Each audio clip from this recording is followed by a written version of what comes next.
To our top story, with stricter curbs to have put in place to stop the virus, Delhi enters into day one of lockdown 2.0 today. Delhi has reported 23,686 fresh COVID cases in 24 hours. With this surge, the active cases in Delhi have now reached the 77,000 mark. This is just the national capital we're talking about. The national capital recorded 240 COVID case deaths in the last 24 hours, the highest since the outbreak of the pandemic. Delhi Chief Minister Arvind Kejriwal has already imposed a 6-day lockdown that is going to be effective till 5 a.m. next Monday. Essential services remain operational. Gyms, spas, malls are going to remain shut. In view of the spiraling COVID cases, the Delhi government has preponed summer vacation in all the schools of the national capital. The vacation that was to start from 11th will continue till 30th has now been rescheduled from April 20 to June 9. Delhi Department of Education has also suspended online, semi-online teaching and learning activities for KG to class 9.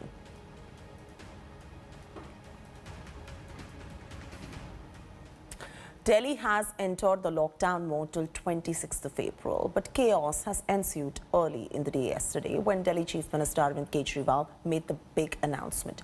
Huge crowds were witnessed outside liquor shops hours before the curbs kicked in. In fact, people resorted to panic buying at essential stores. Take a look at this report.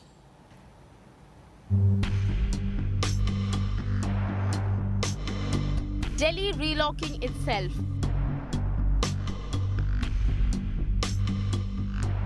Amid a sharp COVID spike, Delhi Chief Minister Arvind Kejriwal announced a 6-day lockdown from 10 p.m. on Monday night till 5 a.m. next Monday, saying the sweeping curbs will help the capital's healthcare system from collapsing. Delhi के अंदर corona की परिस्थिति काफ़ी गंभीर है। अभी तक हमने दिल्ली के अंदर हेल्थ सिस्टम को बड़े अच्छे तरीके से मैनेज किया। दिल्ली में चौथी वेव आई है। आज 25,000 केस आए हैं। अब दिल्ली का हेल्थ सिस्टम अपनी सीमा तक पहुंच गया है। हमारा हेल्थ सिस्टम अब बहुत ज़्यादा तनाव में है। मैं ये नहीं कहूँगा कि हमारा हेल्थ सिस्टम अभी कोलैप्स किया है, लेकिन आज हमारा हेल्थ सिस्टम बहुत ज़्यादा तनाव में है। While only essential activities and marriages with 50 guests will be allowed, all malls, markets, gyms and private offices will remain shut. The Chief Minister also appealed with folded hands to the migrant workers not to leave Delhi as the lockdown will be over in just 6 days. पिछली बार जब देश में lockdown लगा था, हमने देखा कि किस तरह बड़ी संख्या में प्रवासी मजदूर अपने गांव जाने लगे थे। उनसे मैं ख़ास तौर से हाथ जोड़ के अपील करना चाहता हूं। ये छोटा सा लॉकडाउन है, 6 दिन का। दिल्ली छोड़ के मत जाइएगा। मुझे उम्मीद है कि ये छोटा लॉकडाउन है और छोटा ही रहेगा। मुझे पूरी उम्मीद है कि शायद बढ़ाने की ज़रूरत ना पड़े। Immediately after the lockdown was announced, mad rushes were reported from most liquor vents in Delhi as people rushed in to stock up on alcohol. Many were seen violating the COVID norms, falling over one another to buy booze. Crowds of people at grocery stores and liquor shops has begun. We are currently at Daryaganj, and behind me you can see one of the Sarkari liquor stores, and you can see people trying to stock up even though there is only a 1-week lockdown. People are basically stocking up. हम लेने आए एक बोतल 2 पौवे। इसलिए लेने आया कि ये अल्कोहल इसमें इंजेक्शन फायदा नहीं करेगा, ये अल्कोहल फायदा करेगी। हाँ, ये जितनी दारू बिकती है उतने बंदे सही रहेंगे जो शराबी है। एक हफ्ते का नहीं सर, हम तो मंगलवार से नवरात्रि खत्म है उसके बाद का लेने आए हैं। उससे पहले तो पियेंगे नहीं। मैं तो पीता नहीं हूँ, मैं दोस्त के लिए लेने आया हूँ, किसी के लिए। हाँ, लेने एक हफ्ते के लिए आया हूँ। Many others were seen resorting to panic buying. Sabzi Mandi area in Daryaganj saw shoppers polishing off stocks. Crowds have come in at the grocery stores, at Sabzi Mandis and at liquor stores. This is the Sabzi Mandi at Daryaganj, and you can see the huge number of people who have come in here to stock up for the next week. सामना तो करना ही पड़ेगा। इस ढंग से बाहर निकल रहे हैं हम लोग कि भाई फटाफट सामान मिले ना मिले, बड़ी प्रॉब्लम हो रही है। 150 रुपए का 1 किलो नींबू मिले मुझे, समझ रहा। अब मंडी में जो आलू 12 रुपए किलो था वो 20 रुपए किलो कर दिया इन्होंने. People are complaining that prices have already risen in the sabzi mandis. Delhi witnessed over 25,000 cases on Sunday, with hospital beds, medicines and oxygen supplies struggling. Will fresh curves help the city to rein in runway rise in COVID norms? With Anisha Mathur in Delhi, Bureau Report, India Today. A day after UP recorded over 28,000 cases with 167 deaths, the Allahabad High Court has ordered lockdown in 5 cities: Lucknow, Varanasi, Prayagraj, Kanpur and Gorakhpur from today till 26th of April. The High Court has ordered the closure of all the government and private establishments excepting those involved in essential services. All shopping complexes and malls are going to remain shut.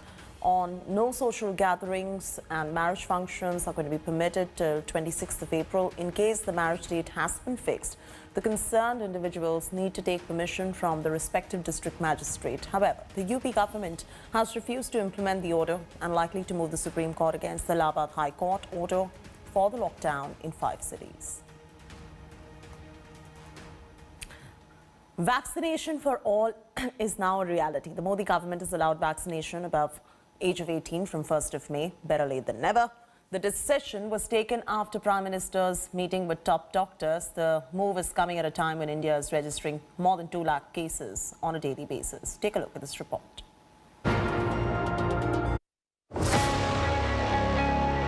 Remdesivir, Tocilizumab, Favipiravir, Lopinavir, Ritonavir.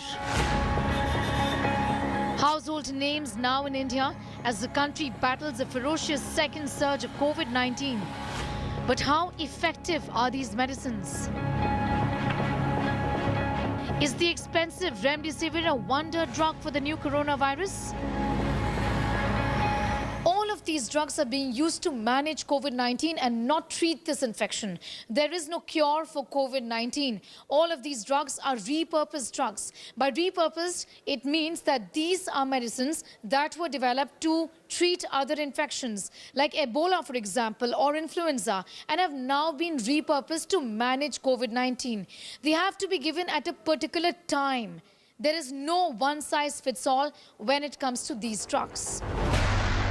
Let's talk about Remdesivir first. Remdesivir is an antiviral drug. Its action is to stop viral multiplication or replication. Previously, it was used in Ebola virus disease and hepatitis C as an experimental therapy. Even in COVID, it is an experimental drug and it should not be given in OPD patients. It is given in COVID patients who have a moderate disease and there is high risk of progression into severe disease. Medical experts and the government advise judicious use of Remdesivir. We are seeing how patients attendants are running from one place to another because of the shortage of this drug. I think it's my appeal for my fellow physicians and my colleagues that it please be used in the proper indications. As of now, it has been indicated to be used in patients of moderate disease and not in milder disease or in patients who are very severe. There's growing consensus that this medicine is no magic bullet and that very little progress has been made in finding a cure for COVID. We may use Remdesivir because we don't have a good antiviral drug. We have made major advances in the management of COVID in terms of vaccines, but we have not made any major advance in finding a very good antiviral drug. Based on available evidence, the World Health Organization has said that Remdesivir is given to hospitalized patients and this doesn't really reduce mortality. Nor does it reduce hospitalization significantly or affect progression of the disease. Tocilizumab, a drug prescribed for rheumatoid arthritis, is now widely used in management of critical COVID patients. Experts, however, say it has little role in managing this infection. This drug too is out of stock in markets. Hydroxychloroquine and azithromycin don't have sufficient data to back their efficacy in COVID treatment either. Favipiravir, called Fabiflu, by its commercial name, is too in short supply in Delhi and the National Capital Region. The government says it's being used because there is no other antiviral drug easily available. Plasma therapy is now believed to have limited role in managing the infection as well. In spite of growing clamor for expensive drugs and therapies, doctors say steroids like dexamethasone, a cheap drug available in India, work better. And that's why dexamethasone is included in the treatment protocol for COVID-19 patients in moderate to severe stages of illness, among other therapeutic measures. The government has made an attempt to allay all concerns and even address the misconceptions around these medicines. The message from the government is clear that doctors are in a position to use these medicines for patients of COVID-19 and use it at a particular time and particular stage of the infection. The government says that none of these medicines should be used by patients directly without advice from the government. With video journalist Krishan, Sneha Murdani in Delhi for India Today. And no let-up in coronavirus cases in Karnataka. The state has reported over 15,785 new cases and 146 deaths in 24 hours. With this surge, the active cases in the state has now breached the 1,40,000 mark. The worst impacted state remains Bengaluru, that reported over 9,500 new cases in just one day. Bengaluru has nearly 75% of Karnataka's active cases. As the cases show no let-up in the state, Governor Vajubhai Vala is going to be chairing a virtual all-party meeting to mull whether stricter curbs should be implemented in the state. The meeting is expected to begin about 4:30 p.m. in the evening. B.S. Yediyurappa, along with Health Minister Sudhakaran, will also be joining the crucial COVID meeting. And time now for our special COVID segment, Good, Bad and Ugly. Here's a report. Here is the good news of the day. The Government of India has decided to open up vaccinations in a big way by getting those above the age of 18 also to get the shot. This is going to start from the 1st of May onwards. The government has expanded the vaccination drive. This is the phase 3 of the vaccination drive. Well, in an attempt to ramp up production, the government is giving financial assistance to both companies that are right now developing the vaccine and also supplying the vaccine to the government. There is some flexibility when it comes to vaccine procurement also. The center now, the Union Health Ministry, will not be the intermediary here. The vaccine companies can deal directly with the states, and also vaccine companies will be allowed to give at least 50% of the doses if they wish to in the open market at a pre-declared price.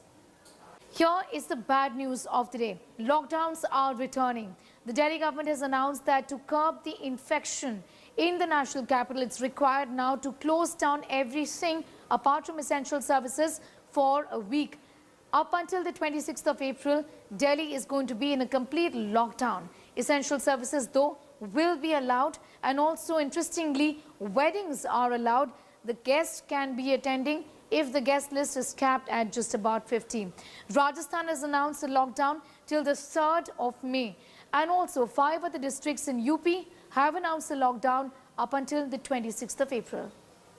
Here is the ugly news of the day. There are pictures, in fact, that bring back a sense of deja vu. Here is the ugly news of the day. In spite of assurances from the Delhi Chief Minister that migrant workers need not go back home, and this is a mini lockdown that's not going to impact them in a big way, they are not finding any solace in that particular assurance that has come in from the Chief Minister. The Finance Minister of the country has also said that industry is not going to be shut down, but migrant workers are not taking any chances. Many of them were seen leaving Delhi, packed in buses, going back home to the neighboring states of UP and also other places in the country. Migrant workers clearly don't really want to take a chance when it comes to the uncertainty surrounding the lockdown. Chennai Super Kings are on the search with their second win in a row after a comprehensive 45-run victory over Rajasthan Royals. Chennai had set Rajasthan a challenging 189-run target, but if it were their spinners, Jadeja and Moeen Ali, who turned the tables on Rajasthan with 5 wickets between. Take a look. Right in the air, the Shuali should be taken. An early breakthrough is what Rajasthan wanted. But for now, it's about MS Dhoni, who's led Moeen Ali. And they got one in Ruturaj Gaikwad. But his piece off the ball. Faf du Plessis, however, did not hold himself back and kept chancing his arms. That's fancy there from Faf. His adventure was brought to a halt by Chris Morris.